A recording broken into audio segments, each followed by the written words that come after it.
Sasa mimi ndio naitwa, we are one nation, we are one people. You are my brother, you are my sister, and I love you by force. Na ukikuwa na shida niongeleshe. Haya, you can hug your neighbor sasa kidogo, alafu namkisi. Wewe. Sasa mimi ndio naitwa Oga Obina. Wengine wanaita Oga the Tap. Guys, focus hapa. Tokeni kwa kipara. Hapa. Naongea machi niko tu kwa kipara. Ina shine. Alright. Sasa mimi sijui kwa nini nimewekwa kwa kategori ya watu wa media. Mimi ni familia. Mimi niko hapa kama familia, sijakuja kama media. Kwa sababu Kimani was not, he still is my small brother. So how I got to know about Kimani, kuna videos zilikuwa zinaenda online, watu wanapost vitu mingi, wanashare, wengine wanachekelea, wengine wanakejeli. Nikasema hii si kitu poa. So I reached out, I found him, and together with the dad who tumekuwa naye toka mwanzo. Maze pigeni dad makofi maze.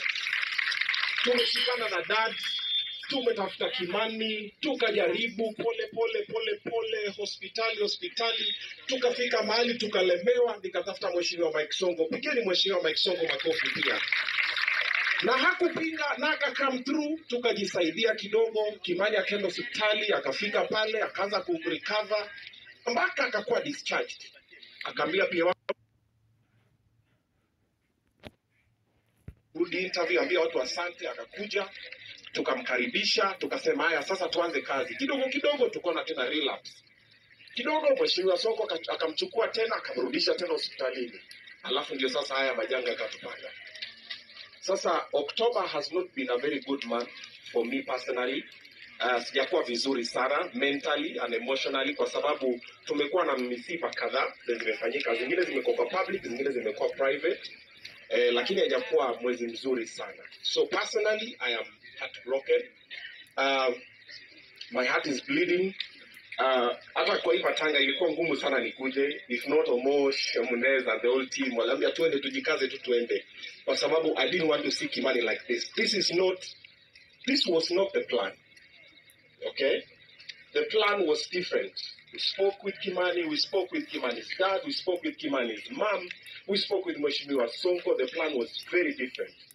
And then today now we are here now to lay him down to rest. My heart is broken. And today it is Kimani, tomorrow it can be me, it can be you, if we don't talk to each other. Okay? Tusipongeleshana, ni sisi tutakuwa hapa. Most of us, why?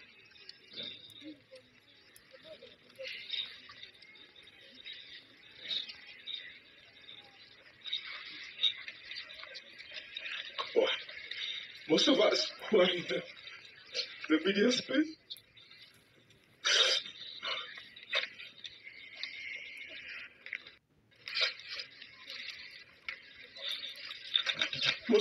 the media space, we don't talk, and we go through a lot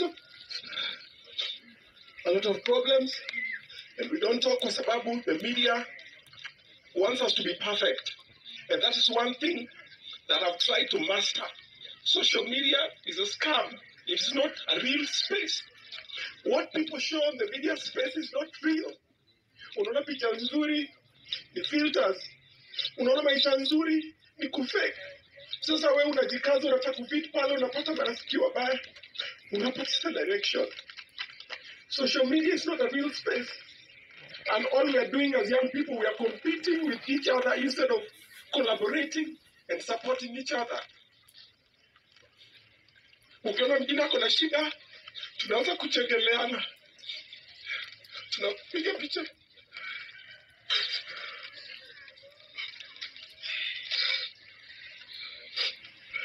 We should not be doing that. We should always be there for each other.